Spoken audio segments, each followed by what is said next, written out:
अस्सलाम वालेकुम दोस्तों, मैं जी थोड़ा वीर मुहम्मद अदनान। तुसीं वेखदे पे हो आपदा अपना चैनल खानेवाल मोटर्स। उम्मीद करदा मेरे तमाम दोस्त खैर आफियत नाल होणगे। अल्लाह ताला मेरे सारे वीरां नूं सदा सलामत रखे, सदा हसदे ते वसदे रहो, शाद ते आबाद रहो।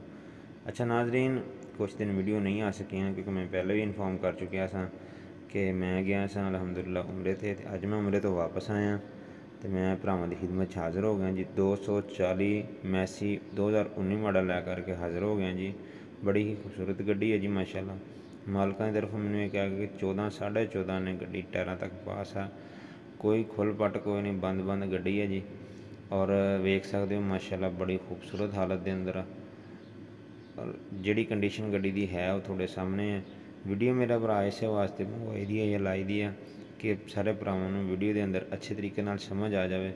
कोई टचिंग मचिंग नहीं है ये अंदर, बंपर लगा है जे बड़ी खूबसूरत किस्म का, बड़ी नस्ली किस्म का जोड़ा बंपर लगा होया तो छत मैनूं दा जिहड़ी इहदी गड्डी दी नाल आंदी उही लगी हुई है। तो माशाल्लाह देखो बड़ी खूबसूरत हालत के अंदर।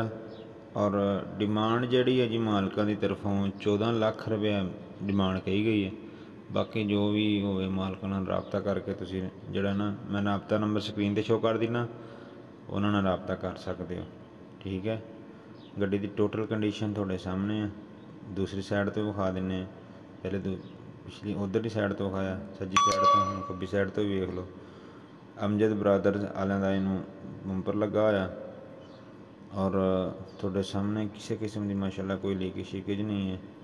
14 लाख रुपया डिमांड है जी। 2019 मॉडल 240 थोड़े वीरां दे सामने इस वक्त। टायरां टूरां की कंडीशन, बाडी की कंडीशन, रिमां की कंडीशन, बैक साइड तो भी थोड़ा विखा दिने, बैक साइड तो वेख सकते हो। बड़ी खूबसूरत हालत के अंदर माशाल्लाह, आपकी ओरिजिनल हालत के अंदर।